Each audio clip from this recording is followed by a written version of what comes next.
সরস্বতী পুজোর আগে একটা প্যাক আমি তোমাদের অ্যাপ্লাই করা দেখাচ্ছি। এখানে দেখতে পাচ্ছ প্যাকটা আমি হাতে অ্যাপ্লাই করে রেখেছি। এটা সরস্বতী পুজোর দিন সকালবেলা জাস্ট স্কিনে 10 মিনিট রাখলেই আমাদের স্কিন হয়ে যাবে ট্যান ফ্রি। এতে কি কি আছে? এতে আমি মিক্সিং করেছি সামান্য একটু বেসন,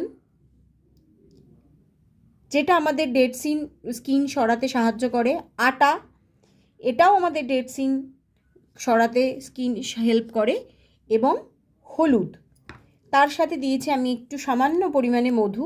মধু না থাকলেও কোনো অসুবিধা নেই, তুমি মধুর জায়গায় নারকেল তেলও দিতে পারো, কারণ এই দুটোই আমাদের স্কিনের ড্রাইনেসটাকে লেভেলটাকে ঠিক রাখে।